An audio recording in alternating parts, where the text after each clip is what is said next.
Harshad Mehta scam happened, and V. Krishnamurthy also was arrested. The funds stopped, and everything came to standstill. Can you take us to that day? My wife and I both were in Singapore, and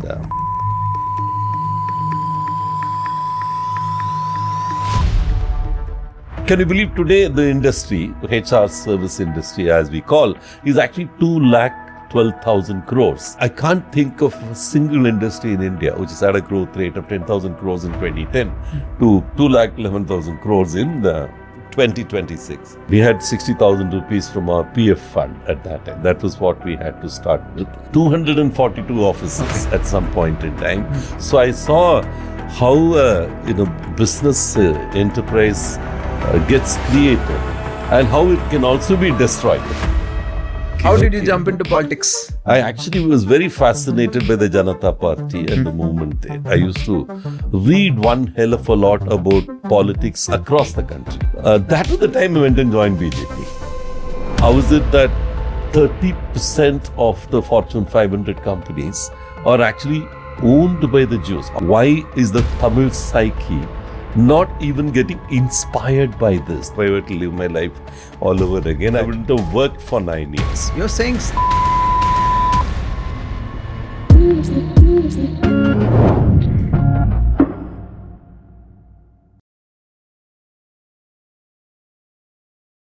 from a boy from a small village near Sivagasi who lost his dad when he was 3 months old, to be known as India's leading HR entrepreneur, who exited a 1,000 crore company, who's building a company which is right now 2,000 crore plus turnover. Also a former Tamil Nadu cabinet minister. So my question to you is, for that boy from that small village, when you look back, is it dream come true or destiny by design? Yeah, this whole journey, if I were to recollect, destiny by design seemed to be more an appropriate statement. Where we used to, when we started Ma Foi, I had one mentor, Ashok Malhotra, who always used to talk to us about, the whole strategy when we used to do consulting for our clients. He used to talk about strategy by destinations versus strategy by destiny. Where it was a very interesting thing. The whole strategy mapping used to be done on the basis of the idea of destiny. Okay, where have you come from? Where are you going? If you were to take the same path, where are you likely to land? 3 years from now, completely changing the paradigm of strategy. Okay, in some sense, my own evolution from Vilambati, the village I was born in, and I grew up in a joint family. It was a joint family where every year we used to add the numbers by 1 or 2. The highest point we reached was 56 at that time. All so staying together? Most of them staying together. We used to have a satellite family in Chennai. Okay, one of my uncles used to live there. And but it's a very deeply integrated kind of a family. Even today, though they are operating from some 10 locations, including US, the family is very integrated, very united. Okay, so I grew up in a family like that, fairly humble beginnings, but I think I had a grandfather who was an entrepreneur by birth, so to speak. So he kind of started these tiny, small-scale industries. And he was one of my first role models. Unlettered, fairly. Because I've heard that from 5,000 rupees, he went and started a match factory in Sivagasi. That's right. Your grandfather. He was a cook.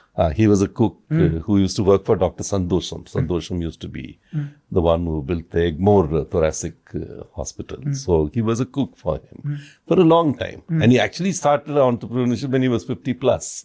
Okay, and he named that first tiny industry in my name, Pandiarajan. Because you were born on the same month he started, I think. That's right. That's right. He was. I was just born, and I was.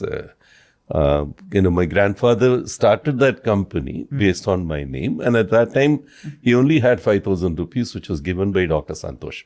5,000 was big at that time. Okay, which he got for almost 30 years of working with him, actually. So then, of course, he built this one after another. And, of course, he also destroyed each of them.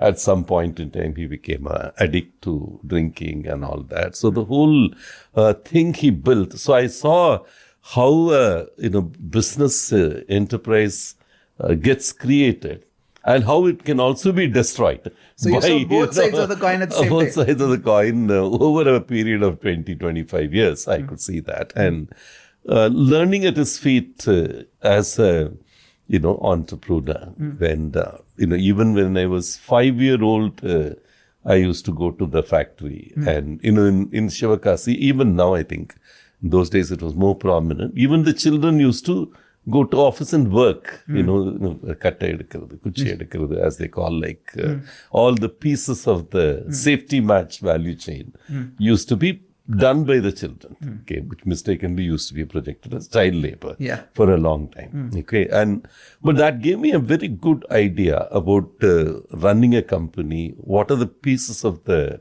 running a company part? What are the kind of ways by which entrepreneurs cope with their own challenges, partly internally taking in, partly externally, vibing out. I think it's huge education, which was crafted in my mind like very. So you're going to school, thing. you also used to go to the match factory and do the small course. That's right. That was happening both together. Actually, quite big course also. At times, the time I used to spend in the factory was longer than the time I used to spend Thinking child labor, or you think it is right or wrong, or that is one of the reasons why you're successful also, because it really gave you those formative education, right? Yeah, absolutely. The recent issue that Tamil Nadu government had, the central government, on the Vishwakarma scheme, in my view, is a classic distillation of the challenge that India goes through today. Okay, Tamil Nadu government, the last government, took a stance that they will not go by the Vishwakarma scheme. They saw it as, you encourage people who will only take on their dad's profession. Can you explain Vishwakarma for people watching? Vishwakarma scheme is launched 4 years back, and this is to help the artisans run their own companies. Okay, the plumbers, the electricians, the people who are largely taking on what their dad was doing. Okay, so that, the learning at the feet of the father kind of a thing, the family values get strengthened and all that. Vishwakarma is also a community, as you know, around the country, where the erstwhile artisans, the people who work with their own skills, whether it's woodworkers, whether it's smiths and sculptors and everybody.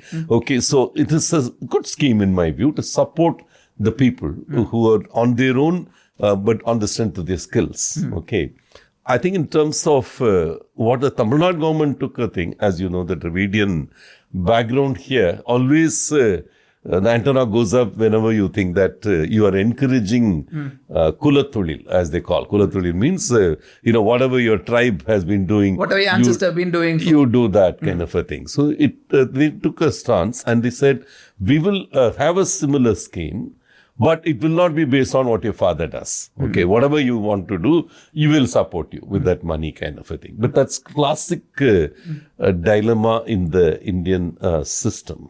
Okay, where if I had not learned whatever management principles, entrepreneurial baselines with my grandfather, at that time, I used to carry coffee to him. I used to get things from my home to there. But at the same time, I also sat down and worked. Okay, the kind of discipline it gave me, the kind of insights on entrepreneurship it gave me is unmatched by anything I learned in XLRA later, anything I learned in at the feet of many mentors later.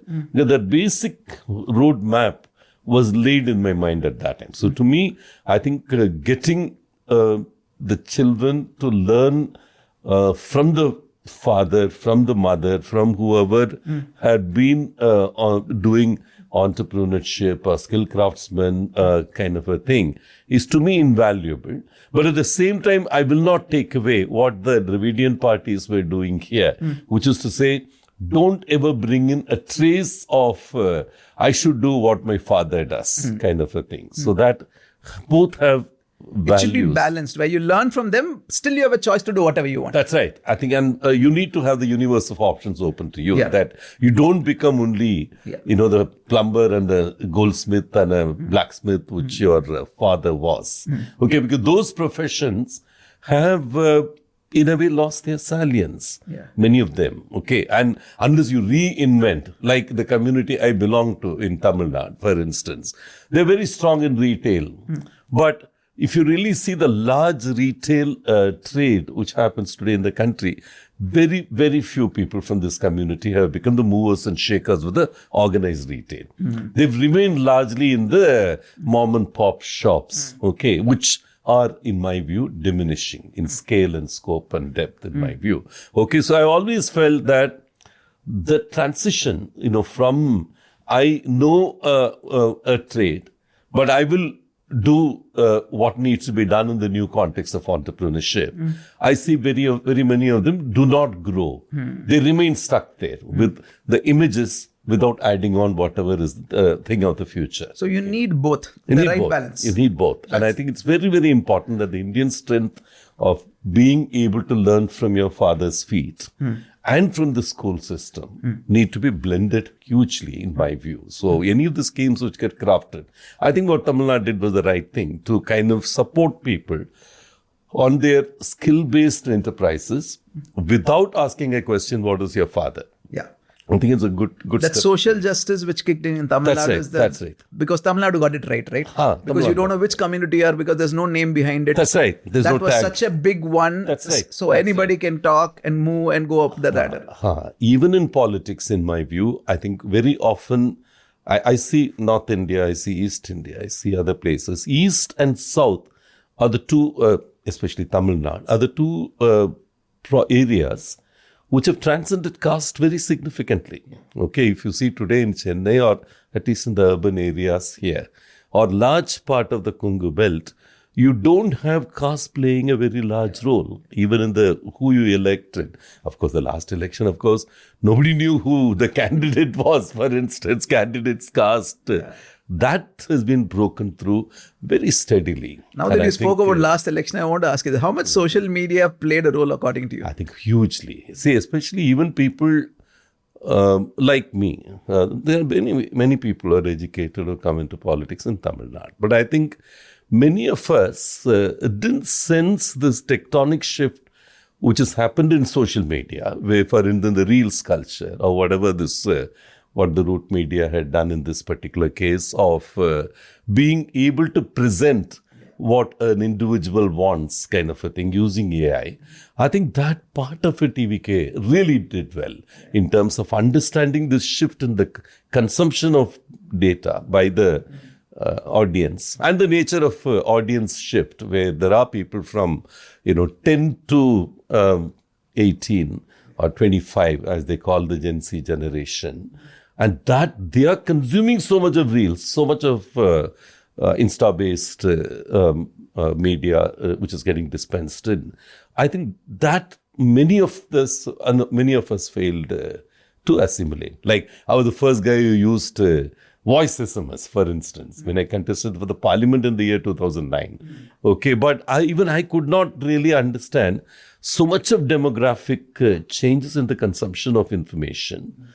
In the Tamil Nadu context, whether consciously or unconsciously, these guys. But Gen Z have come into politics. That's the best thing which has happened. Or else Gen Z used to stay away. They never used to vote, right? Yeah. That is the best thing which has happened. But the Reels culture, Instagram, as you rightly said, it was huge. We'll come to politics a little later. Because the understanding of the AI use there, that you can present to a section of the audience, you can map them, you can present to them with very low cost, kind of a thing, was not understood by most of us. Yeah, and the way it amplifies, because DMK had IT wing, ADMK had IT wing, but TVK's IT wing were their hardcore supporters who started doing Reels. You can't match that. And many of these people didn't know that it was so easy to spread that. Okay, the so-called virtual warriors or whoever, who were actually unpaid. Okay, while DMK and other parties even had paid large teams operating. And I think that you can democratize that with so less a cost is not something we understood, frankly. And I think now all of them are gripping it now. Now everybody has woken up to the fact. Woken up to the fact that you need to be constantly understanding the consumer change, consumer transition as far as this is concerned. The next election will be a lot more interesting, where, the magic of Vijay, the magic of his communication, it will be matched step for step in terms of technology, at least. I can see that. I don't know whether the magic will transcend the technological superiority. Time only will tell, but I get what you're saying. Now let's go back to your story. Your formative years, you're working with your grandfather, role model really inspired you. While you're talking that was very important. Can you also share, a lot of people want to do startups and straight away see they can build a business. Are you a person who believes that first they need to work, get the skill set done, understand the know-how before starting something on our own? What school of thought are you from? I believe that when you are in college, when you are in school, you can always have entrepreneurial experiences. Jumping straight in is what my preference will be. Learn as you go is what I would say. In fact, if I were to live my life all over again, I wouldn't have done worked for 9 years before I started on my own. You're saying start and learn on the go. Start, learn on the go. Always wear it as a badge of honor. When you fail, you want to move back to, because I believe the universe of work vis-a-vis universe of entrepreneurship are really no different in my view. I respect hugely people like, you would have seen the story of Jayalalithaa Desai, who was working for Tatas. Never called himself as an entrepreneur. But I see great entrepreneurship displayed by Jayalalithaa Desai of Titan. If Titan has been grown into 1 lakh crore valued enterprise, today. This man and what he did over 20-25 years of building it as an entrepreneurial venture, I think would be much higher than any other entrepreneur has done in this country. So to me, to call him as a professional and call another person as an entrepreneur would be, to me, it's very unfair on him, because what he built is so strong, so solid. As you said, 1 lakh crore market cap. Yeah. And even B. Krishnamurthy, my mentor, my first serious entrepreneurial mentor, he was not an entrepreneur till he was 65-year-old. After that, he acquired a clutch of companies, tried integrating them into Bharat Technologies. But what he did to SAIL, Maruti, and BHEL as a professional manager is to me a lot more entrepreneurial than what most entrepreneurs He was called did. the turnaround man, right? He turned around these companies as a professional. He was also a startup man. Maruti was a startup. Maruti was a startup whose today is valued much, much more than 1 lakh crores. In fact, the entire Suzuki depends on Maruti. After acquiring that fully kind of a thing. And it's a listed company. So to me, he was not only a turnaround person, he was a turnaround person as far as BHEL is concerned, SAIL is concerned. SAIL. Even less is BHEL. BHEL, it was a growth kick-up he gave with, sign-ups with Skoda, Czechoslovakia, and all those things.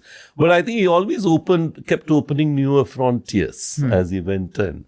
Bharat Technologies, it may not have reached where it wanted to be reached, but it was a very different kind of an entrepreneurship. 14 companies getting acquired, some grassroots companies getting built, integrating. But for the kind of intersection of politics and business, which he could not handle very effectively. I want you to talk about that. Before that, your journey. So you studied in PSG College. Yeah, PSG Tech. Then you went to XLRA. Yeah. Then you went to your job. And with V. Krishnamurthy was your second job?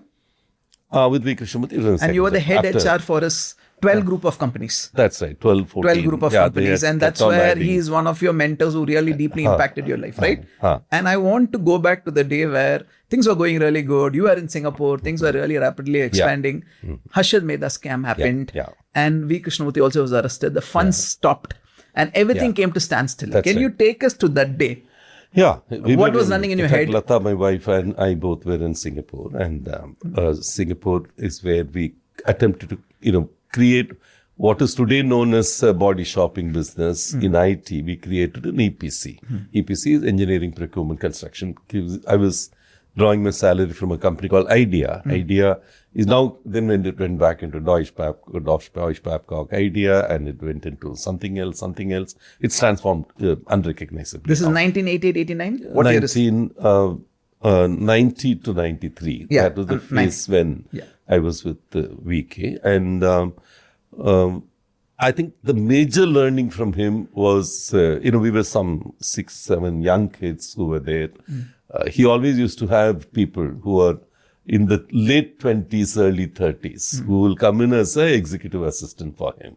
And all of us, he'll have lunch with. The lunches used to be 1.5 to 2 hours. Okay, a long lunch where he will share wisdoms from his own background, how certain things happened in a certain way.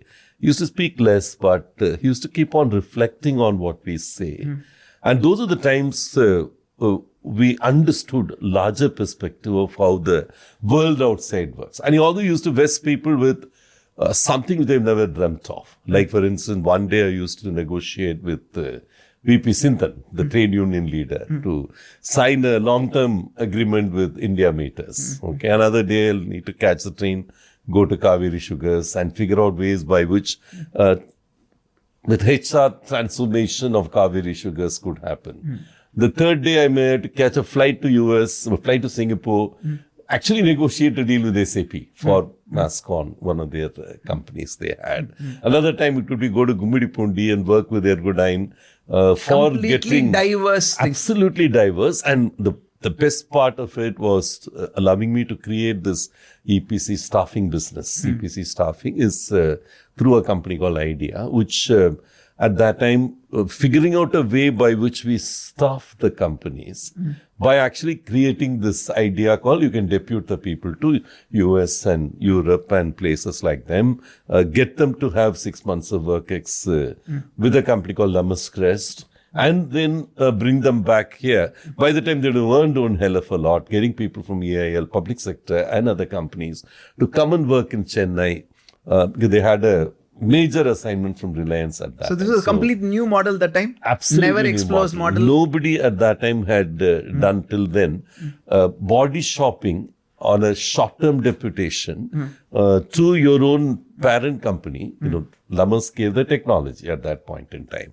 And the EPC part of the work was given to Idea. Okay. So to have 220 people whom we need to have as the core of this company, largely people came from Delhi and Mumbai and Calcutta to live in Chennai, be a part of this team. And for them, the route to Chennai used to be through New Jersey or through The Hague, wherever the companies existed.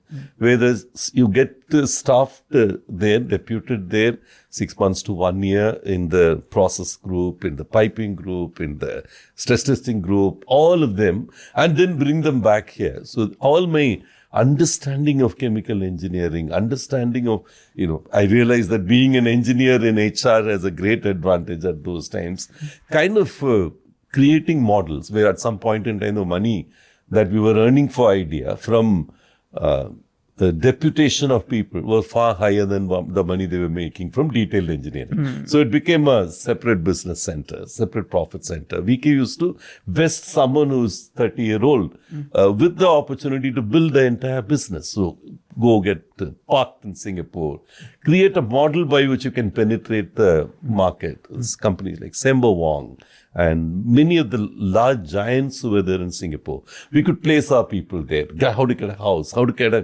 place in Singapore, park these people there. In fact, most of them, at least 100 people we would have placed in Singapore, most of them became Singapore citizens. And eminent professionals they've become now at this point in time. So to me, we were placing people in about 26 countries at that time. So you were full on that time, young, energetic, working really well. Tell me 2-3 things which you learned from him, which was deep impact. Give me 2-3 things. One is, of course, how to how not to handle the political system. Because there was a time Indira Gandhi used to get up and welcome him. All the ministers used to wait outside and he can walk in. And that kind of, since he was building Sanjay Gandhi's dream of Maruti. Okay, and he was also the one credited with turning around these two monoliths of PHEL and SAIL, and he used to have very high credibility with the Prime Minister of the day. Okay, but somewhere, which also became his negative pull. Too many people who became jealous, and he was accused. Can you now even think back and say he was accused of paying a bribe by check of 19 lakhs, which was the allegation, again, for which he was literally in jail for 1 year, okay, during that period. So to me, the web of politics, bureaucracy, and industry coexisting, what all should not be done, I learned from VK. What we should not do, we should be careful of. And two, in terms of knowing from VK, how to deal with young people, how to make spot their talent ahead of their own knowledge of their talent. Okay, I never knew that I could do marketing. I always had a HR identity. So to say that go to Singapore, go to Lamas, Holland, go to many of these countries, find a way to crack the citadels of protectionism at that time. Moving people from here to there was not an easy thing. Every country used to have walls of protectionism. To penetrate through that, find structures which will facilitate that. You could vest it with a young 30-year-old guy. Okay. And I would, when the success happens, completely attributed to you and not to anybody else. It's a true leader by... Absolutely. In my view, I think his capability to listen and capability to co-create with people who are younger by, many years, 40 years, 45 years, and ability to weld a team together. And of course, the value of relationships.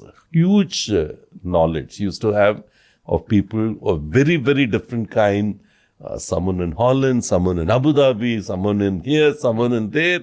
And he would have helped so many people during his career, the bureaucratic career, a young diploma. He was only a diploma, not even an engineer, running some of the largest engineering companies in this country. All of it used to be. And at the same time, remembering every single person in his native Tanjore, the villages there, the kind of relationships that he used to have. When we passed on at the age of maybe 96 or so, in Chennai, the kind of people who came to pay the respects was a huge learning experience. People whom he has touched all over the place. The impact is created over many, many decades. Absolutely. To me, I think what I internalized was really how many lives he has been able to make a difference in. And through basically listening and remembering many things. And is there someone who I can do something for, kind of a thing? I think all of it made an impact in my mind. As a mentor, these are the components I realize. And he was also one who believed that I could be in public life. Though Amma later on, Jayalalithaa Madam, who kind of became my first mentor in politics in a way. The kind of mothering she did to me at that point in time is something which in the corporate world I had from VK. VK kind of lit the fire in you for public life. Absolutely. Now tell me, the Singapore, he was arrested, funds were getting dried, everything. How did Ma Foi start? Where did it start? Of course, my wife, Lata, she's a chartered accountant. She's the one who first founded Ma Foi along with two others. So you're a co-founder. She's the founder, technically. She's the founder. I actually didn't join them at that time because I was in Singapore working on, crafting a joint venture called Deal Associates for Idea at that point in time. And this whole thing was very sudden. Suddenly he was arrested. His children were not, allowed to openly take possession of the company at that point in time. The fund flows have dried. I had to come back. At that time, we were conceiving this idea of let's engineer your future overseas. That was the first punchline, which very young advertising professional crafted it for us. It was something called Century Advertising, where he was the one who actually crafted that term, let's engineer your future overseas. On August 15th, 1992, that ad hit the market. And my farewell from idea was on 14th of August at that point in time. Next day, this ad hits the market. We had a small house in Nungambakam, Jayalalithaa, a slightly slummish kind of an area it used to be at that time. And we started with a very small place.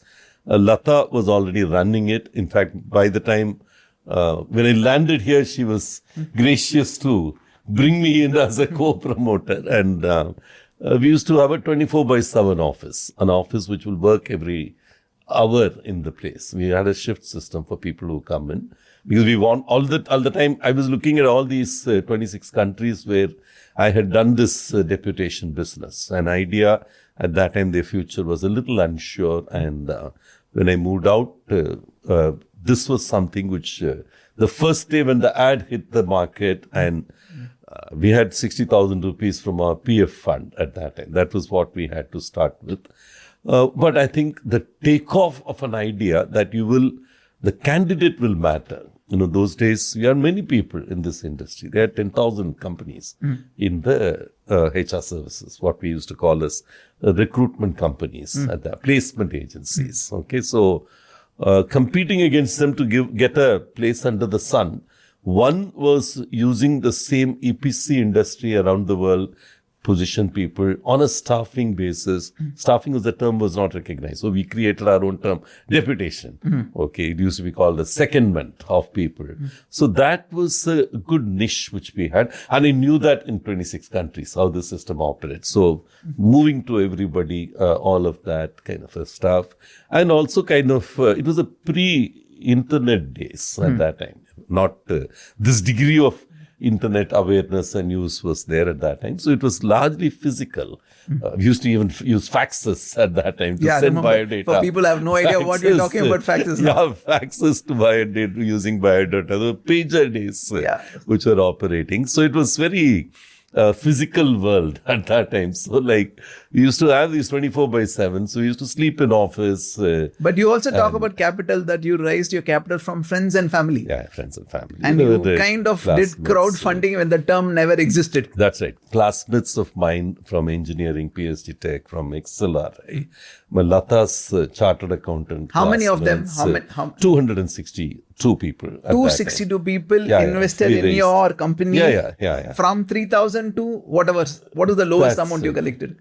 Yeah, 3,000. 3,000 was your lowest, right? Amount. Yeah, 3,000. And yeah, of course, the large investment happened at that time from Ramlingaraj, the Satyam, who was a client of mine at that time. Oh. So Ramlingaraj is a very interesting person. He's a very, very good friend. And at that time, he used to give me 5 minutes in the morning. I'm supposed to share with him all the key people whom I met. And he used to share a lot about Satyam's own vision at that time. And he used to have this circle around circles kind of a structural model. And I used to understand that. So he'll say anybody who fits in that vision, who can be a potential CEO, I'm supposed to share with him, no biodata, nothing. I'm supposed to tell him shortly, okay, as to where do you think this guy will fit in, and whether he follows whatever values he identified for Satyam. Is he an entrepreneur kind of a thing? We actually placed 8 very key people with him. Okay, after that the interviews will happen, everything will happen, the HR will happen, everything will happen. But this 5 minutes used to be very precious for me. Morning, I need to just quickly tell him, okay, this guy, this is what he is, this is what he is, this is what he is, this is where he'll fit in, kind of a thing. Then Tadak send that with a note which is written there, kind of a thing. And that was a phenomenal thing. And he gave 20% of the billing value as an investment in the company. Oh. Okay. So he was the largest investor, 27 lakhs by Satyam promoter in one of his group companies' name. And He, of course, carried home 4 crores when he exited later within 4 years or whatever. But it was a very interesting validation for us that our clients can invest in. So it's your clients, company. friends, family, that's all. So from 1992, you started building. Yeah, And, 2000 we took the venture capital. At that time, the term venture capital was very new. Yeah. We were the first in our industry to take $2 million as venture capital from 3 VCs. And the VCs also were very non-traditional VC, the world's third richest Indian at that time, Mr. Bagri, Lord Bagri, as he used to call. He was the chairman of London Metal Exchange. So he invested through his brother-in-law who was running Usha Martin Ventures here and who came through one very good friend of mine, Mr. Brijesh Payani, who was part of my board at that time. So we always had diversity as a key value, for a Tamil South Indian company. We were always valuing diversity. Like if I have a Bengali who's coming to work in Chennai, he would be given a preference. If he's a Tamilian sitting in Delhi, he would be given a preference. Our office used to consciously have diversity embedded there, from the very beginning. And of course, we always had 50 to 52% of our workforce as women. We always had people from different countries used to work. Very quickly we went into capturing the world. So 18 countries we had. Yeah, you were presence 80 countries, 70 offices. No, India we had 242 offices at some point in time. So, the scale, scope and depth, the 3 dimensions of entrepreneurship, I always mention.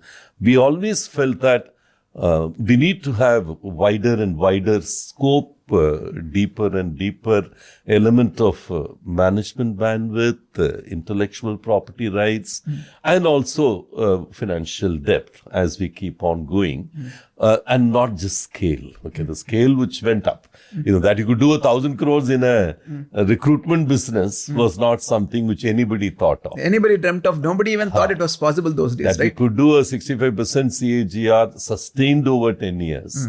It's not something people could imagine in this industry, because at that time the largest, company in this industry was ABC Consultants. They had, even at that time, 45 plus offices at that when I started Ma Foi.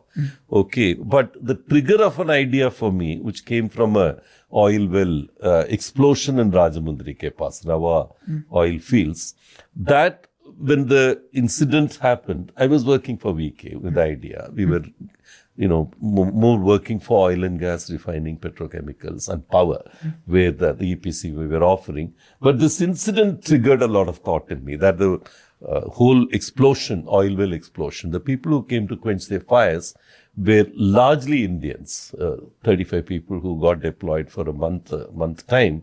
The company, which is Australia, Skilled Engineering, or, that company made almost $1 million within a 1 month of deploying these 35 people from around the world. They are oil and gas, oil well fire quenching experts. Okay, so fire experts who came all over the place. Out of the 35, at least 30 were Indians. So to bring Indians to work on the Indian soil. But built by an Australian firm. For a blue chip Indian client, the billing was done by an Australian HR company. Okay, so to me, that was a trigger. And I went and, when I was in Singapore, researched into this industry. I figured out there were companies like Adecco or Adia and Echo at that time. Many of them were $1 billion plus, Aram se. While you see a ABC, which even at that time, their revenue was not more than 5 crores. Which at that time was $1 million. Okay. So it was a very strong intuition which I had. This industry has to have scale. You can't have 10,000 players working in a industry, which collectively gives only 2,000, 3,000 crores of revenue, which is what this industry was. At the time we started Ma Foi, Lata and I, when we started Ma Foi, it was hardly a 3,000 crore industry. When I left after 18 years to public life from this industry, it had become 10,000 crores. Can you believe today the industry, HR service industry as we call, is actually 2,12,000 crores. I think it's largely happened by redefinition by many of them, many of the other contiguous industries like facilities management, like HR tech. Many of them have called themselves, we are also HR. Okay, but I think I can't think of a single industry in India which has had a growth rate of 10,000 crores in 2010 to 211,000 crores in 2026. So I think it's a evergreen industry, as I would say, the HR services industry, with a growth rate of around 15-16% currently. We are growing at twice the growth rate of the industry. We are growing at an average of 34% over the last few years. CIEL HR, this is my latest. The latest. We'll come to CIEL HR before we go to public life. Tell me about Latha. When did you meet? How did you meet? Hey, Latha is a chartered accountant. She came in as an auditor for our company initially. She was working for SB Bilimoria or whatever. Indian Oxygen is the company I was working with.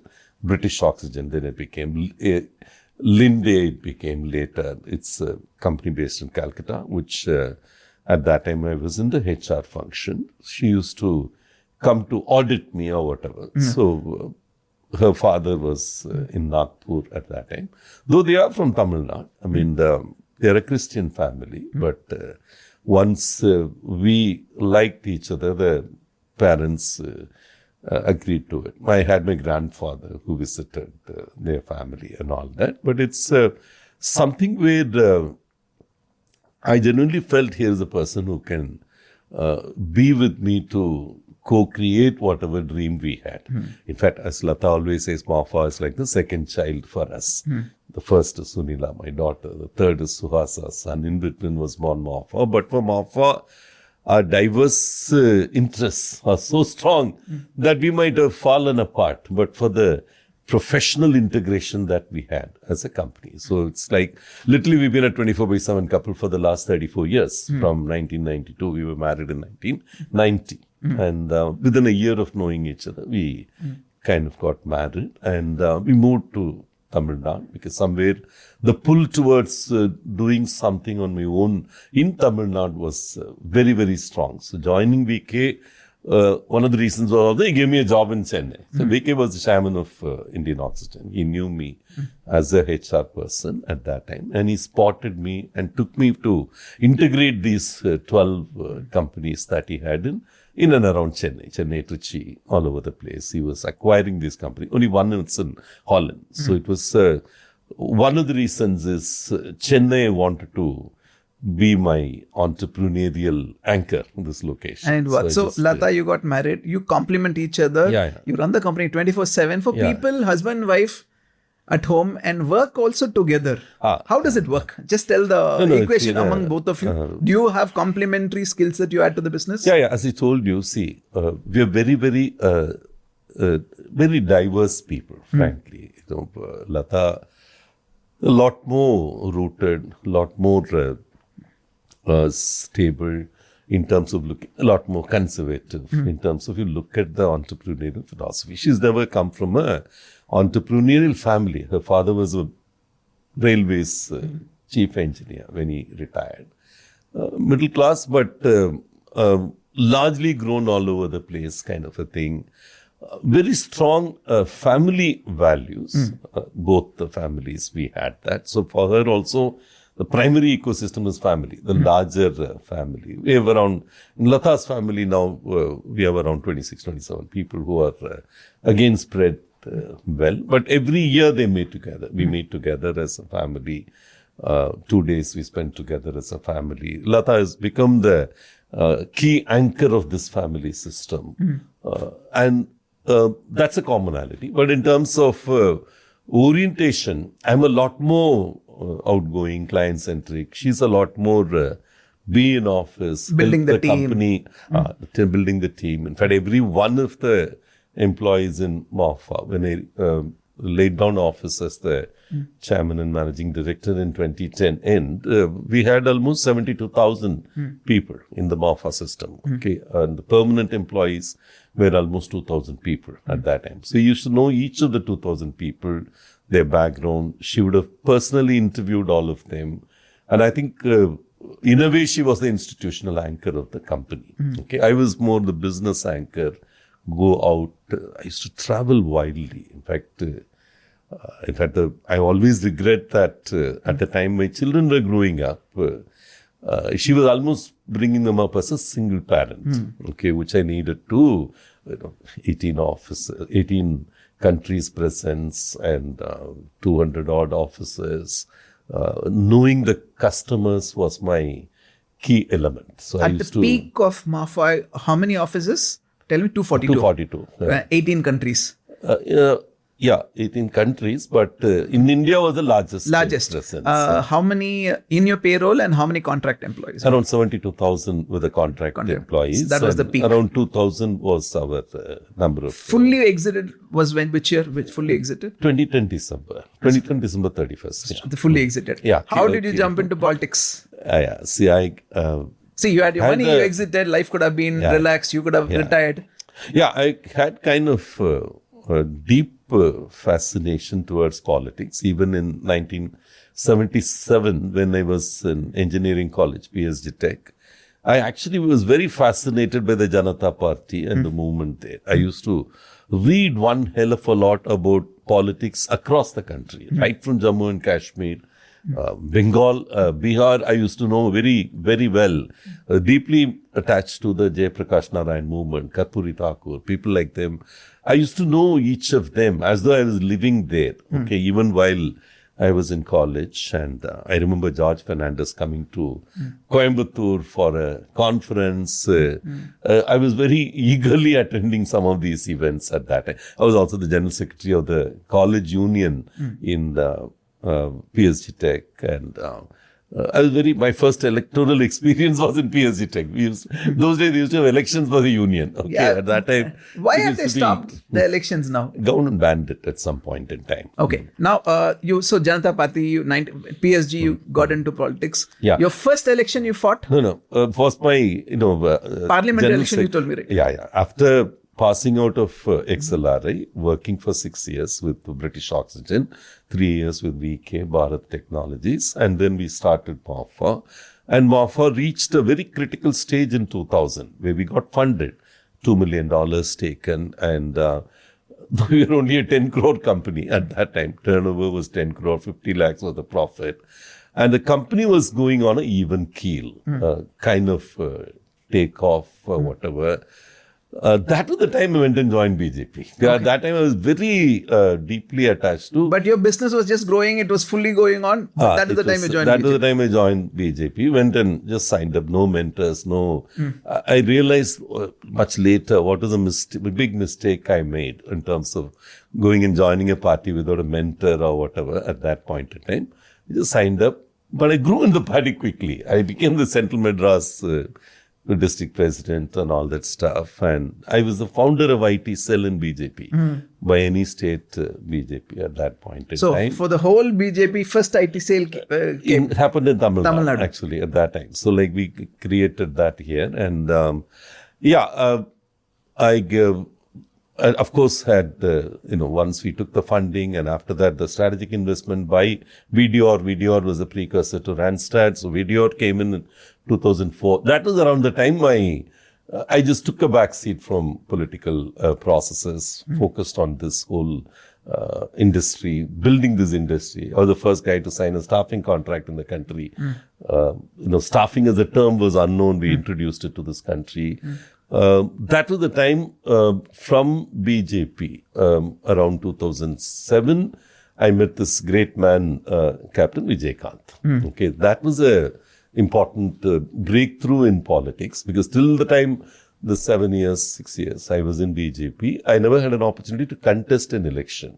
Because to me, I was needed more than 24/7 in running the company.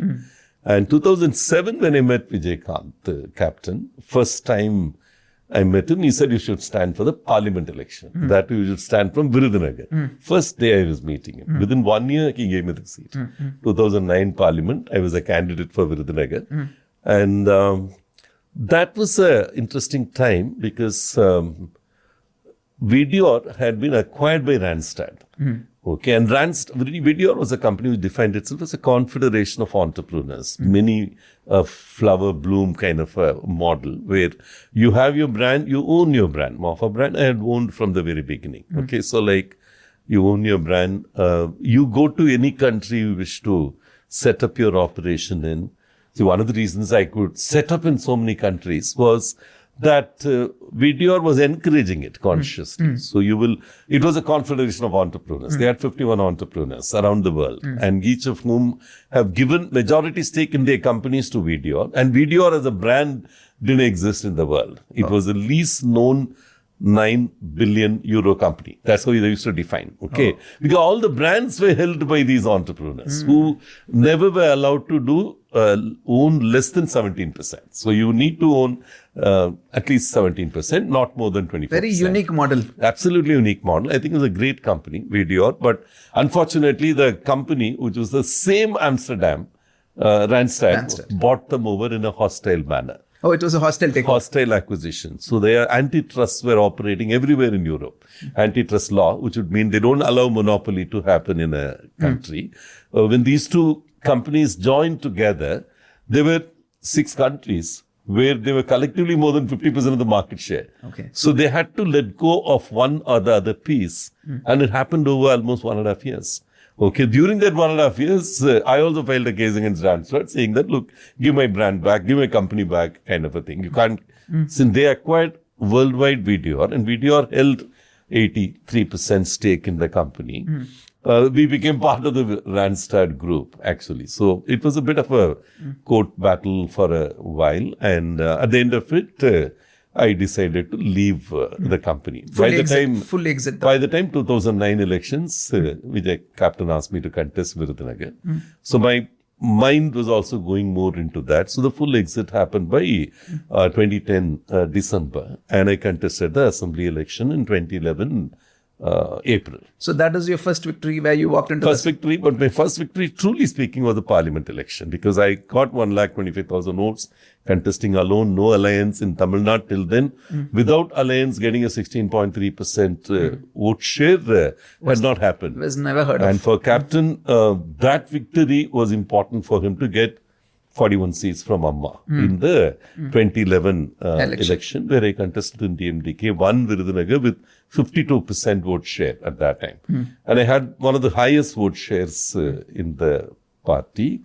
And I was also given the almost number 2. I was starting to get treated in DMDK. Okay, Captain used to proudly say, like, if there are only 2 people who are winning from DMDK, he will be the minister in central cabinet, kind of a thing. He used to declare openly, which of course created its own problems within the party, within the family, and I moved out when Amma made the invitation to me. How did that happen? Can you tell me? Yeah, that was see, when I started an MLA, the first speech I made, Amma, of course, I had known earlier through CII. I was heading this thing called Tamil Nadu First as an initiative with CII had done, and I had an opportunity to present to her as she was the chief minister at that time. When we were presenting to her, she really, really took note of many things we said, even branding for Tamil Nadu, the state of mind and all that stuff. All that Amma had the intellectual depth to understand, assimilate and implement. There's Mr. Jayalalithaa, who was at that time the chief secretary, later on became the chief secretary. He was anchoring the entire Tamil Nadu First initiative from the government side. There was a large task force Amma created. She kind of made me a part of that. And it was not in politics. You're not in at politics, least, in BJP, but really, very, very small contribution to politics at that time. So that interfacing with World Bank to make Tamil Nadu as one of the largest recipients of very low-cost World Bank funds. I had my contribution in many of that. So when I started my first speech in Tamil Nadu, that was the first time any DMDK MLA made a speech in the assembly. Assembly, it was me. It was in responding to the budget speech. And I spoke for about 30 minutes. And Amma actually interfered 7 times in that particular speech. Normally in a virgin speech, as they call, Kandipechi, you're not supposed to interfere. But Amma did that 7 times. Okay. For clarification or what? Clarifications, even rebuttal. I was very, very impressed, Like I remember one thing which I said at that time, Amma, this Titan is a great company in Tamil Nadu. Tamil Nadu government holds 26% shares in that company. But all that you're getting is a plate of cashew nuts and almonds every 3 months, where your chairman goes there and you have 2 nominees in the board and they only get that. What you can actually do, Amma, it was at that time in the budget, they mentioned about 200 crores being committed to Tirupur water treatment systems. 200 crores given as 20 crore loans for 10 entities which they had created, integrating the Sayapatle, as they call the dice of units of Tirupur. So I was saying, this is what you get, Amma, but if today you sell the shares to the employees or to the public, you will get about 12,000 crores. Okay. Today, the same 26% Tamil Nadu government has, they would make 1 lakh crores. 1 lakh crores. Okay, today. So I said, all that you're getting this, so please take that 12,000 crores, put that into not these 10 companies which have been created as special purpose vehicles. You create 120 venture capital out of this, 120 venture capital with 100 crores each, Amma. And you would get each of them if you were to give 1 crore equity. So I said, get out of the subsidy mindset and get into a capital mindset. So you would have at least 1,000 companies like Titan come up all over Tamil Nadu and with zero cost to you. So your budget will balance. You would have no problems in doing that. That speech shook Amma. In fact, she called a meeting of 6 secretaries the next day. And of course, many parts I had spoken about the school education standards at that time. That is one speech which Amma really, really got touched by. And every time I speak in the assembly, and I spoke the longest time, Captain gave me the opportunity to speak as much as I can. Every minister, when he presents a demand, I would be there on my feet, asking questions. Okay, so she will always be there when I get up to speak, when I get the time to speak. And, Thangam Tinarasi used to sit in front row for me. And in those days, she used to always keep teasing me. When Amma comes in, when I get up, I know she will be there, okay, at that time. And she'll listen, take notes, respond. Send word through the assembly secretary, what is the evidence he has for it, get him to send that. I remember one day I carried one thick set of papers, which was on school education. I just went and gave through the secretary and all that.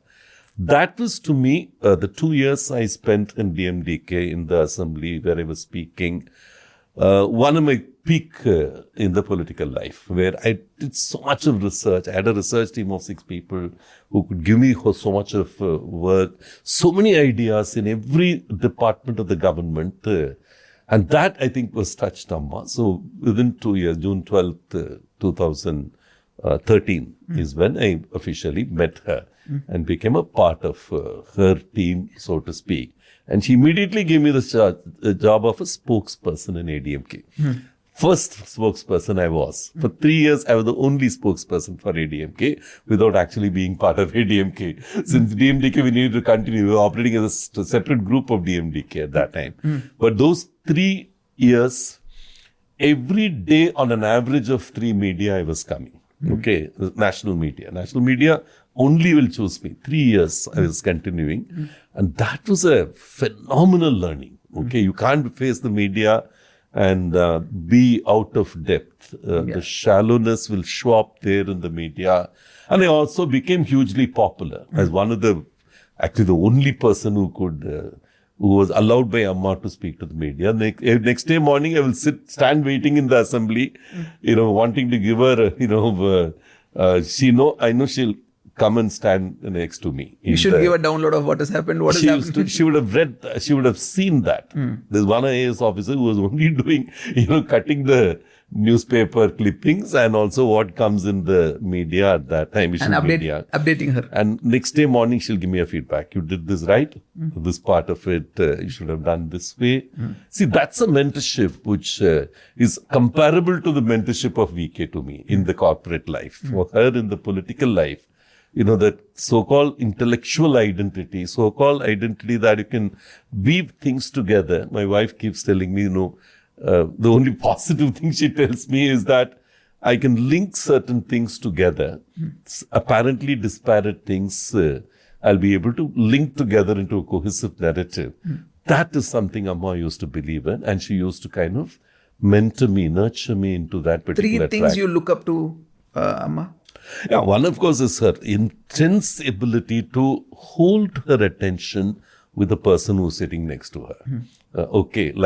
You will see that complete attention to you without any part of her wavering here, wavering 100% there. presence. 100% presence. To me, I think that's the first thing with Amma I've always liked. And the second, of course, is her tremendous sense of perspective around the world. Okay, whether it's culture, whether it's the kind of reading she used to do. I always give her, I was one of the few who never used to give bouquets much, and largely the books. And she used to want a small synthesis of what is there in the book. Okay, I always give it with her, with that. And she used to assimilate like hell. Her ability to read fast. After she passed away, when all we went to Poet's Garden, the kind of books she had, every book I presented to her found a place in her library. Okay, and many people have that experience. So I think her ability to absorb, for someone who didn't go to college, for someone who stopped with high school, I think her ability to read and assimilate is of a phenomenal kind. That's second. Third quality? Third, of course, is her sheer guts. Yeah, of course, her also raw anger. I like that raw anger, I still remember the last meeting she had with our executive committee. Literally stripped apart every guy in the room. I mean, scared of none, actually. And moodiya, ladya kind of question. Is it moody or lady and all that stuff? Like, he used to be scared of none, really. So, most of you were scared and fanboys completely. Yeah, I was scared, but we also had a great relationship. I remember one of the first speeches where where she gave me a rebuttal, laughingly, where I said, everybody is supposed to praise their leader before you give your speech. So I was praising Captain on how he looks after all the workers in the party, like Kannin Mani, the people of the eye candy, kind of a thing. So she immediately rebuted, saying that, no, I thought he only beats up people. You're saying he's looking after them as the people of the eye. So I responded, just the day before that speech, there was a minister who, from Tirunelveli, who was a 68-year-old person. He had 2 heart attacks. Okay. And he kind of had serious physical illness. So after he finished the speech, every minister till then, after they finish their demand speech, they're supposed to come and fall at Amma's feet. Okay. So I was very cheeky. Of course, it doesn't form part of the assembly proceeding because the speaker immediately sacked all those words, actually. But I told her that, Amma, that is not insulting to the workers to beat them up in private public, but it's more insulting to have someone who's chronic diabetic, who's 65-year-old, who did not come immediately because he was giving a speech for 1 hour. So his bladder must have been full. So he had gone to the toilet. Okay. Amma, I saw her looking all around. Where is he?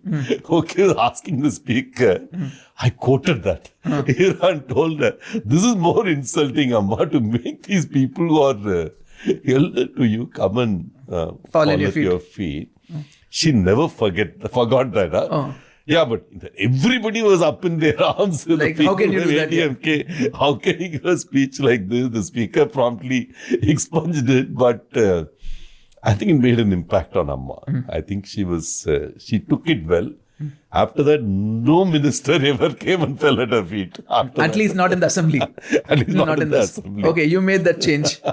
So I'm saying, so with Amma, there are so many events we can. So 2016, you fought a ADMK seat and you came into 2016, from Virudhunagar. No, I'm sorry. Avadi. You came into assembly. You were given a ministry berth also by her. Minister I was the highest budget minister. We got school education, art and culture, museums and archaeology, youth and sports. Everything was there. And it was GST Council, the first GST Council. I was a member from Tamil Nadu. It was usually given to finance minister or some places. The chief ministers were attending that. And it was a great opportunity for me. The Tamil Nadu house in those days was buzzing with people from every other state. Dr. Ashok Mehta from Bengal used to visit often. The guy Himanta Biswal, who's now Assam chief minister, he was at that time finance minister. He was around there. And it was an amazing bunch of people. And Tamil Nadu, we made that as the fulcrum of decisions in GST Council. Yep. That short 6 months period when I was part of the GST Council.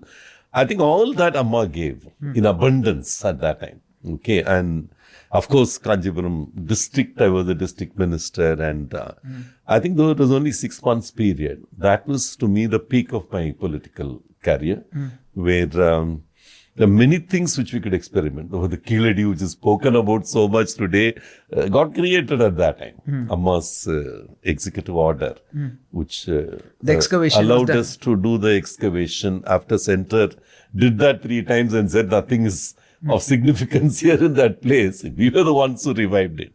And we did 3 rounds of exploration after that. And to me, the peak point was, of course, school education. The whole syllabus getting revised. It was completely outdated at that time. Create a good body which would revise that whole thing. This equitable education, which was there at that time, which basically brought down the level of the education in the state to the least common denominator, kind of relooking at that. I believe that that 6 months period was my professional peak. Then, of course, we had this Dharma Youth and all that, 6 months gap. After that, I got re-inducted after Amma passed on. Yeah. Then there was another 4-year stint I had in the art and culture, museums and archaeology. That was your second... Tamil development. That's another 4 years I had under EPS, who's the current general secretary of the party. There also I was quite happy from something where no budgets used to be allotted, art and culture, to take it to the 100 crore kind of a budget level and also get a lot of money from the central government. At that time, I think my own equation building with the BJP government was happening, and EPS allowed a certain freedom to be the face in Delhi. So, kind of understanding the narratives in culture in the central government, which is largely centered on Hindutva. Okay, and they always felt that the Dravidian governments in Tamil Nadu always keeps talking about the Tamil pride and nothing more than that. And the narrative of the Bharat civilization versus the Dravidian culture, that narrative which was getting set in the central government, I think I played a role in correcting some of them, in my view, while not negating the idea that Tamil civilization is actually a very proud part of the Indian civilization. There is nothing which is conflicting as such. That narrative, I think I could do with a lot of opposition, even from my own party at that point in time. So that 4 years was an intense period for me. So some of these were great learnings during the political stint. So after 10 years, I moved back to business. So you took you're now in a sabbatical from political life. Yeah, I'm just coming back now. I believe public issue is a must for the company.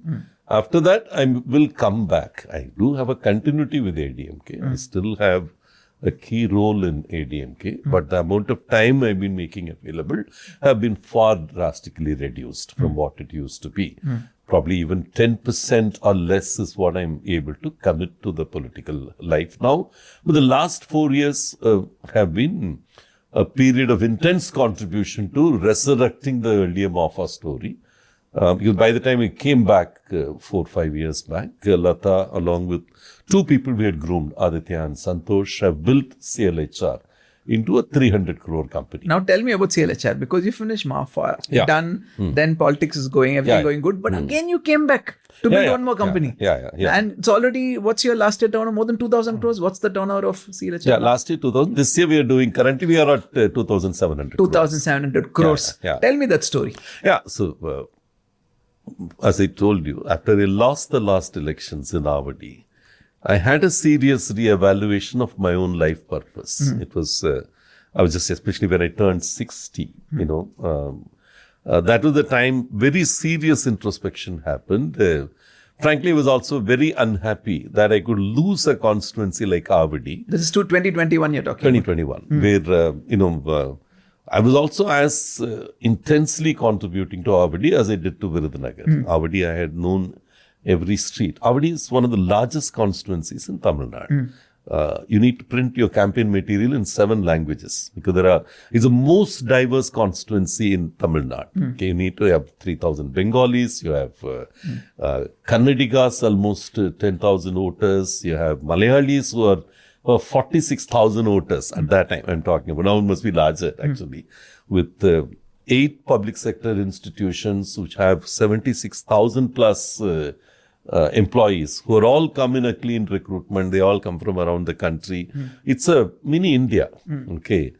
There I could lose was something I could not digest at all. It was a personal hit for you. It was very personal hit, though I got good votes, got some 98,000 votes and all that. But I think it was something which I never understood, frankly. Okay, much later I understood, okay, Nirmala Sitharaman did that, privatization of the public sector units, corporatization of them, the reaction of the trade unions for it. Though I was a darling of the trade unions, since I have a HR background and I was really nurturing them. It was a shock that the 76,000 voters could take a uniform stand that Pandiarajan coming back would mean privatization happening faster in this particular place. And that narrative was set by the unions there. And people who were very, very close, my friends. Okay, that was the single most reason I lost Avadi. And of course, within the party disintegration, the OPS group I was identified with, the anti-group, which was wanting that seat and all that. It was a very tough election. But it was as tough as the previous election, which was won by 0.5% against one of the doyens of the Dravidian movement, Nasser, who became a minister later and all that. It was that election, I didn't have any scare at all. I didn't know Avadi from Adam. I went there as a new person and I won in that particular election. Amma made me a minister. But this election losing made me into what are my deeper longings. Okay, so I always felt that the Ma Foi story was cut short by my need to get into politics at that time. Otherwise, what was the 1,000 crore company led by almost 10 times? The nearest competitor was 100 crores at that time. And I was, having whatever was necessary as a leader. We could have been today higher than Quest Corp. Quest Corp is 22,000 crores right now. And we could have been much higher.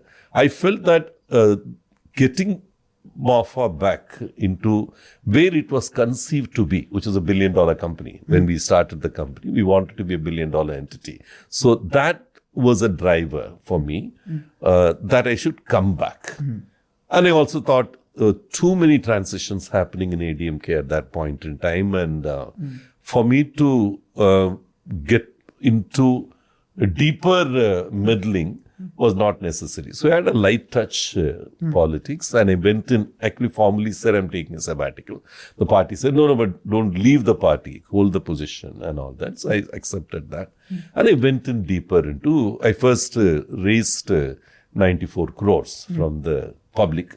The similar crowdsourcing, which I always knew, went back to many of those people, and many other new people like Zoho, Hiranandani came in later. So around 94 crores we raised over the last 3 years, deployed them into acquiring 5 good companies in the HR tech domain. By then, the transition in HR landscape was breathtaking. Government was focused on increasing the organized sector. Today, 60% of Indian workforce of 57.2 crores is organized sector. Almost 35 crore PF paying people are in this country. Okay. Big tectonic shift in the HR landscape had happened. The deployment of technology, AI started coming in a big way. Any HR tech without AI is a no-no currently. So all the components of HR where entrepreneurs had made huge businesses out of assessment, development, engagement, HRMS, each of these domains, entrepreneurs had built strong niches, and there was a crying need for integrated support as far as HR is concerned. There's learning and development, whether it's recruitment, whether it's PMS, performance management systems. There was a crying need for integration. So I picked up these 5 companies, attempted to integrate them into CIEL HR. CIEL means the sky in French, and Latha You have always... this love for French, huh? Ma Latha- Foi was my word and this is sky. Latha always has a fancy. She's, I don't know, so much so that her daughter is chosen to marry a Frenchman and sit in France or whatever. Somewhere I think there's a certain affinity she has. So she's the one who named this as CIEL HR. So CIEL HR is an attempt at building an integrated HR service model with all the pieces which they teach you in the HRD course as part of the human resource development. We have attempted to bring it under one tech portal, one platform. Okay, that's an attempt which we have been partially successful. It needs a lot more investment. Right now we are taking another 100 crores.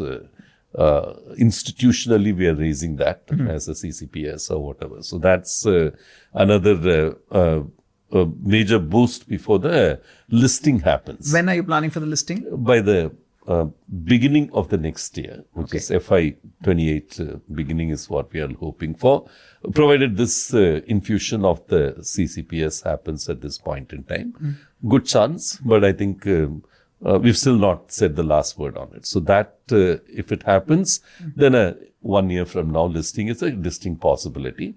Otherwise also we would have assumed a certain scale. Already we've raised 30 crores by pre-IPO from people like Zoho, Hiranandani, and a whole lot of HNIs who earlier had invested in us. So that group of 262 has become a rock solid support. And also Latha ran a company, microfinance, Varam Microfinance. Though the company grew well, at some point in time, once he became a minister and that identity was seeping into this company, the outstandings grew very high.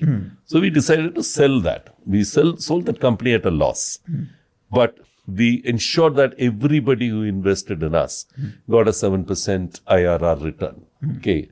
So the people who put in maybe 10 crores at that time in this company, every one of them got decent returns. Okay. Though you lost the company, We but lost, but that's your almost, word, that's your ethics, how which is you build far. everything. So all those people who invested with us have come back now to invest this time at, of course, at a premium, which they've invested in us. So this 94 crores fundraise and including the 30 crore pre-IPO, which we had taken, brought in a good sort of mature investors who will form the bedrock of my IPO story, really. So that's another thing which, this time, of course, we are more confident of the IPO. We got trumped in between.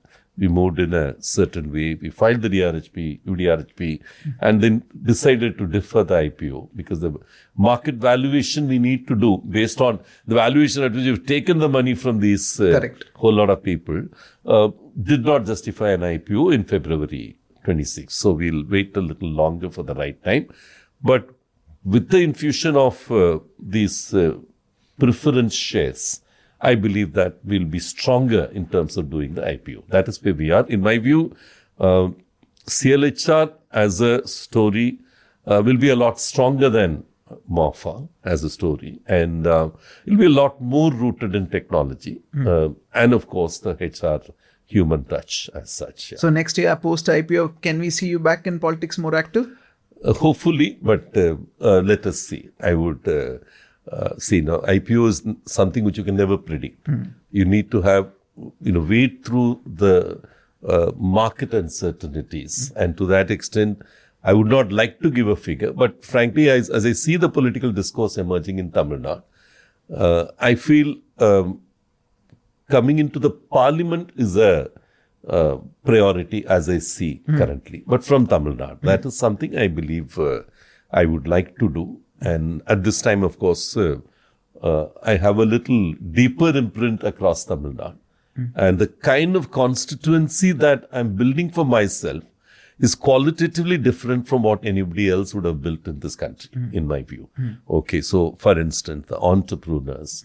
I was one of the co-founders of Chennai Angels. There's been a certain support we've been providing to startup ecosystem through institutions like Native Lead Foundation. I've been speaking at almost all the entrepreneurial forums, including your BNI, CNI. I mean, I've really, my passion at this stage for me is to ensure that the entrepreneurial ecosystem in Tamil Nadu or across the country, I'm able to support with whatever learnings I've had in my 2 spurts in entrepreneurship. And for instance, give you a feel, SME Exchange, which has 1,300 listed companies. Hardly 15 are from Tamil Nadu. A soil which is so entrepreneurial in Tamil Nadu.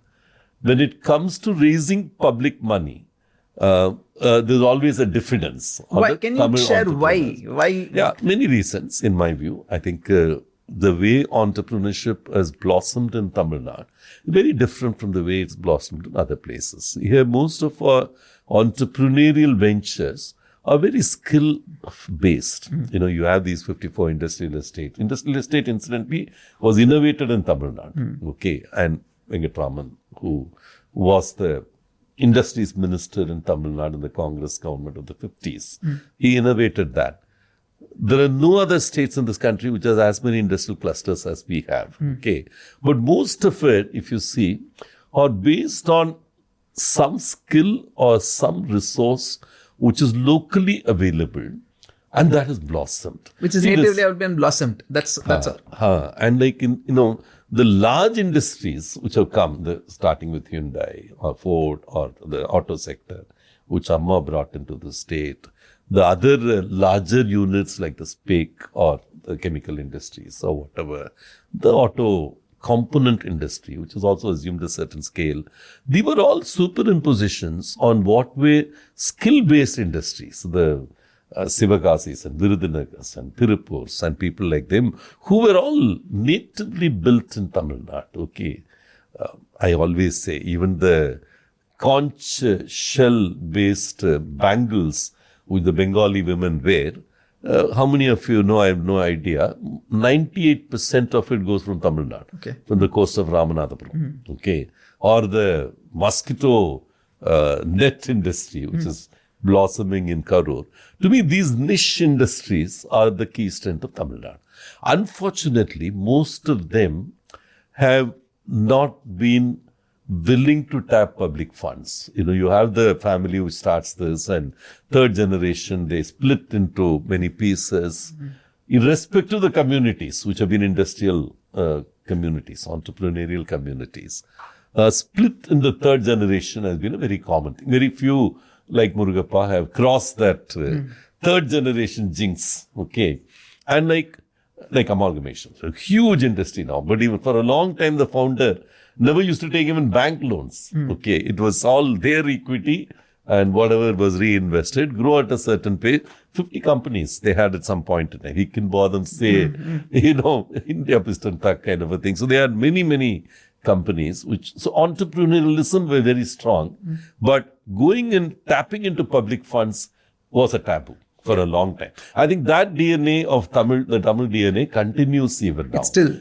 Which is the neither reason they take bank loans, neither they take VC funds. Bank loan consumption has become better now, comparatively. But I think in terms of equity raising from outside, see, even when my own story, when I share that 262 people you raised funds and all that, then a strategic investment happens.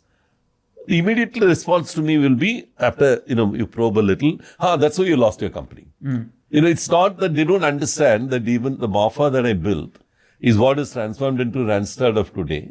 And it's as professional as it ever was. The core of Randstad in India was given by me. Yeah. It was Ma Foi kind of a stuff. And I can always build another CIEL HR, which is having the same value system of Ma Foi and the continuity of even the brand over a period. Ma Foi is a brand of CIEL HR currently. Okay, so all that for the Tamil psyche is very tough to understand, the conservative Tamil psyche. I always counter them with one statement. The strongest cracker brand in the country was built by one man called Ayanada. At some point in time, the siblings failed to use that brand in a bit of a minor dispute over physical assets. Okay. The brand, if it had been alive today, it would have been more than 10,000 crores value. Okay. And they are attempting to create newer brands, the 4 units which they have split into. To me, I think our understanding of intangible IPR, intellectual property rights, is very, very, very low. That's probably the reason why the pharma industry has not been growing as much as it should have, frankly, in Tamil Nadu. Okay, which is very IPR intensive as an industry. Okay, I think to me, Tamil entrepreneur's psyche has to cross this threshold. I keep the SME IPO as something which even a 20 crore company can reach very easily. I know one guy who's a fancy store guy in Tamil Nadu who kind of transitioned into a retail tech player. And his entire revenue at that time was 10 crores. He raised 20 crores in the SME exchange. He's one of the 15 who have gone into the IPO market, in the SME IPO. I think, to me, crowdsourcing funds, rather than depending on your father-in-law to support in your new company, is something which more and more youth should do. More and more youth, and even the veterans. For me to start a company at 60 is a no-brainer. I always worship people who have founded Happiest Minds, who started a company at 70. And the guy is now 85. He's doing a public issue, Happiest Minds. It happens in Bangalore, as close to us as possible. But why is it not happening here? In my view, that's a constant question and constant pursuit with the business owners, young entrepreneurs. Conceive it when you are in the college. There's no need for you. I always respect the Marwadi community. The traditional businesses that they've been running is one part which I respect. But the startups which have become unicorn. India has some 140 unicorns. Out of it, majority of them are owned by Marwadi young kids. Okay, how did they get that spirit? Because it's culturally woven into them, right? One guy started an 18-year-old. Yep. Okay, become a unicorn. In my view, I think the Tamil psyche has to internalize this part of the Marwadi culture, which is very close to the Jewish culture. If you really see. So to me, why is it the Jews in this world are half of Tamils? If you really see, Tamils are now 3 crores around the world. 10 crores around the world, Tamils are. Jews are half of them.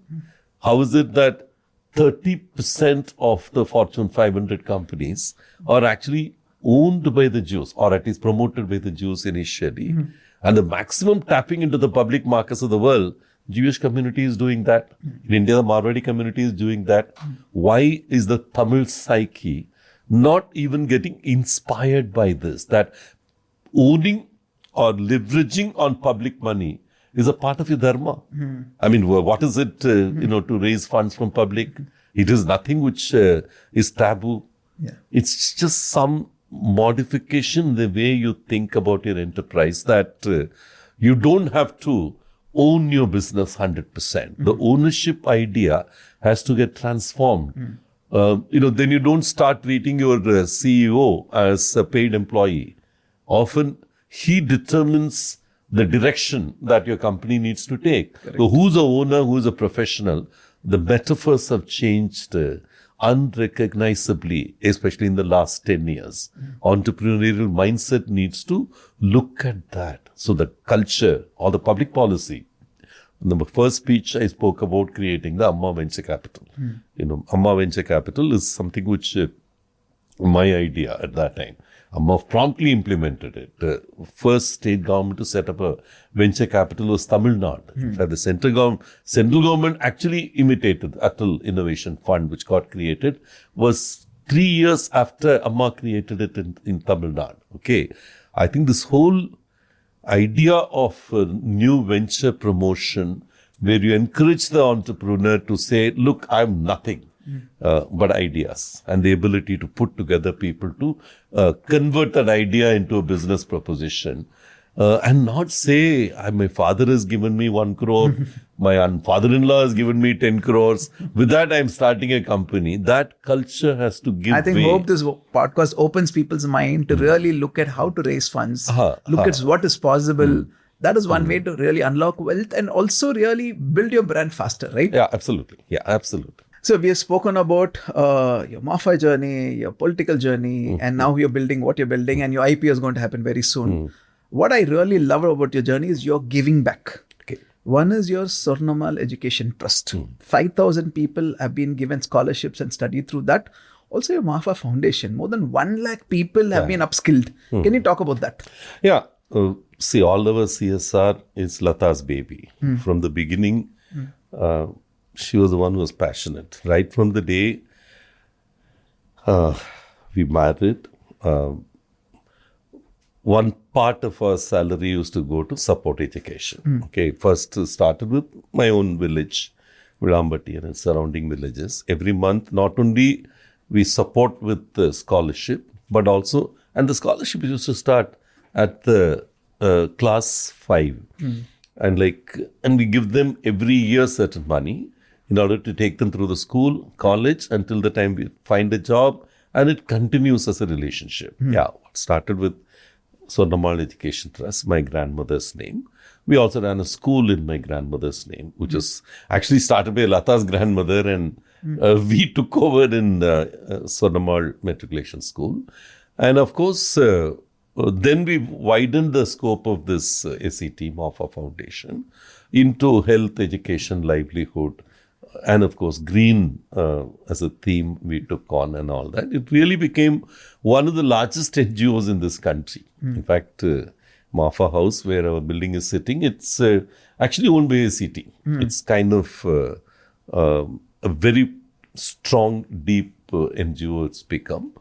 But its origin is really that, support 1 child a month kind of a thing. And it grew to 5,000 children over a period of time with a continuing link with them. And of course, Latha created more like Gems of Disha, which is for the government school students, nurturance by the seniors who've gone to college, who are living a good life, getting them back to nurture them, along with the scholarship, mentorship, career education kind of a thing. So we've now made skilling our key focus, Ma Foi Foundation, which is one of the largest skilling organizations in this country, work with government schemes, work with CSR schemes.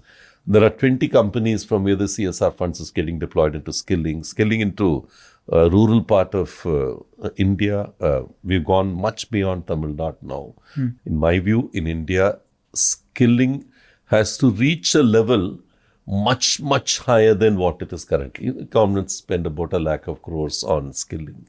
But I think from the social cohesion of India point of view, youth unemployment, underemployment will be a single most important factor where much more resources need to be plowed in. Okay. That is. But you're doing fabulous. Already 1 lakh families touched, and the work is like really, really fabulous. And what I want to say is, your life has been a source of inspiration for entrepreneurs, even for people who go through public life and politics. So thoroughly enjoyed this conversation. I think we can keep speaking for us for what you've done and what you want to do. But we have 2 traditions in Greater Than Podcast. Okay, one is called 3, 2, 1. I will ask you anything 3, 2, and 1. Can I ask you the 3, 2, 1? Okay, you've done politics, you've done entrepreneurship. 3 skills which you need in both to navigate and be successful. Okay, I would say 3 things which are common to both as my experience goes. One, of course, is both in politics and in corporate life, I think need for a mentor. Of course, it's much stronger need in politics, especially when you enter late in the day. I entered politics when I was 49, actually, which is very, very late stage entrance for a political world. I think the need for a mentor and your ability to identify a mentor, be completely, I would say, bhaktiful about being to a mentor is a key. Like Amma happened for me. I know many others who are especially educated, who had another career, come into politics a little later in the day. The need for a mentor who almost gets deified in the political world may not be so. You still have people who can put their arms around you in the corporate world, mentors. Political mentors, as I've experienced, have rarely come as someone who can put a hand around you kind of a thing.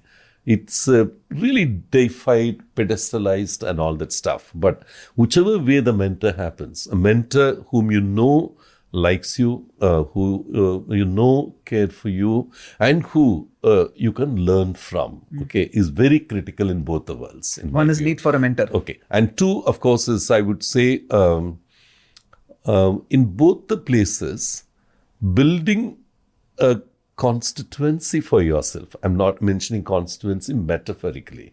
Okay, building a constituency or building an identity in the corporate world is very critical. Who are the people who are your core? Who are the people who, like in Ma Foi, we had 8 people whom we called as institutional members or whatever, the kind of people who in a way build and take it forward. Okay, it was 8 at some point, 10 at some point, and it was always 8 to 10 who you need to know in and out of them.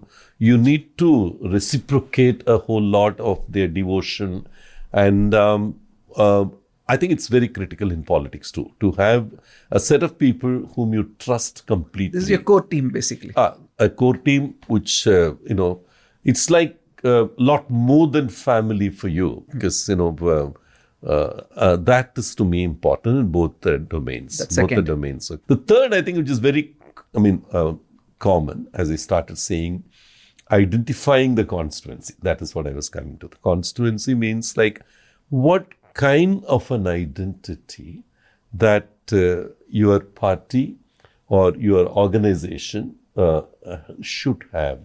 It has something to do with culture, it has something to do with philosophy, it has something to do with others. I'm always a great believer in the corporate world. You need to constantly ask this question of what's the identity of my organization? If you're doing an M&A, be conscious. Okay, this is my identity. There are certain things which will gel with this, certain things which will not gel with that. Okay, in the corporate world, what I mean by constituency is the identity. Okay, the identity that I hold as an organization, the identity that I would like to see unfold over a period of time. There can be technology waves, there can be market waves of a different kind, but wading through this, you need a core of an identity for your organization. To me, same in politics, same here. We keep talking about the core identity of ADMK, okay, the anti-DMK. Is that what the core identity of ADMK? Is that, the idea that we will never have dynasty politics. We will never have, for instance, certain kind of practices. For instance, there won't be any recognition for caste in this party. Won't be recognition for religion in this party. Some of these become the core beliefs which crystallize into the core identity of your party. Okay. Similarly, for your company. Company also. Okay, what kind of identity which gets crafted? You can attempt to change, add on few things. You can attempt to let go of a few things, but you need to consciously craft the identity of your party, of your company. In my view, these 3 things, the common for both. Yeah, mentor, the core team which co-creates your entity, and of course the identity. These are 3 things in my view which are common to both the worlds, both the universes, and very transferable in my view. And there are many which are not transferable between these universes, but I want to mention these 3 things which are common in my experience. Yeah. Okay, what are the 2 things you would love to see in India in the future? 2 things. Yeah, I like to see, one, I think the dignity of labor to be sharply higher. As so much of skilling investments happen, so much of organized sector conversion happens, what needs to change is the way we see a dignity of labor. I think we are a country where, like, take the case of servant maids. Okay, today there's a unicorn born to give you servant maids after training, skilling them to depute you. But I still don't see, the way they work, their working conditions, their kind of, often you're forced to pay them high salaries. Like in Delhi, you can't get a servant maid at less than 25,000 rupees. Okay, like you are actually paying them higher salaries, but are you giving them security of employment? Are you giving them compliance with the labor laws? Are you giving them a sheer respect as a human being? Okay, that's the dignity of labor focus. The second thing I like to see in India is a lot more respect and respect for people who build companies. Say, like the dignity of labor, the dignity of entrepreneurship. I'll say, the kind of heroes in this country should be people who create jobs. People who create jobs by wading through the vicissitudes of industry, the changing winds of different cultural contexts which are happening. I think the entrepreneurs who build institutions, not just organizations, build institutions, are people who should be given a lot more of what is due to them. Okay, so the entrepreneurial culture which is coming now needs to multiply many-fold. Okay, whether it's a vegetable vendor who screams every day walking through your road, I want to have some system within the government which will, one, organize her industry, which will, two, ensure that she keeps growing. She might have studied only third standard, fourth standard, whatever. But at the same time, she's an entrepreneur. She does a revenue. She has a cost. She has to control. She can grow into something far more. She can deploy technology. I'm just talking with the lady who comes in, sells vegetables and fruits every day in your home place. I want her to know the Bida shop owner in Nariman Point who makes a few crores as revenue, for instance. Okay, so how does it do that? I want her to understand the basic principles of retailing. Okay, is push marketing better than the pull marketing, or pull marketing better than this? All that in her own understandable manner. We should find a way to give We should celebrate entrepreneurs more. Those are real heroes, actually. We should not only celebrate, but grow them.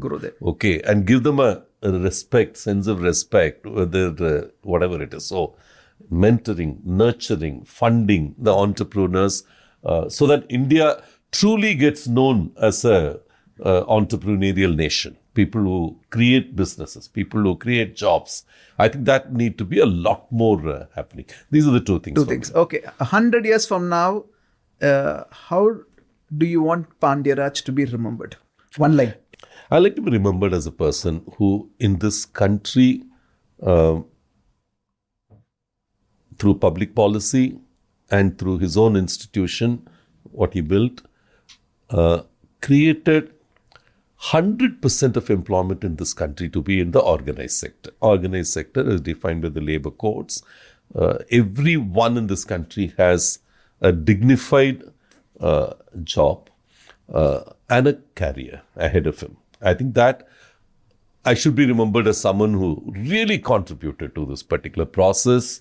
I love to see the day when nobody enters the labor force, in an indecent, undignified mode. Okay, I want every one of them in this country to hold a respectful position, irrespective of the job they do. That's a great vision to unfold, Mr. Pandiarajan. Thank you so much for this conversation. Your final message for the people watching this podcast. You are in a great time in the history of India. I think you're really in a phenomenal time in the history of India. Come in, build your organizations, grow them into institutions. And I think whatever you do, do it with a touch of dignity. When we talk about our own company, we say we like to have the values of growth, dignity, diversity, professionalism. And I like you to build everlasting institutions, wading through these transient times, anchoring on solid institutions We'd like you to be great entrepreneurs. Thank you. Thank you for staying till the end. This podcast is about helping you shift perspectives, push your limits, and take steps that actually move you forward. Just remember that you're greater than anything life throws at you. I am Surendran Jayasekar signing off. Love yourself. Don't take life too seriously. Live a life of meaning and purpose.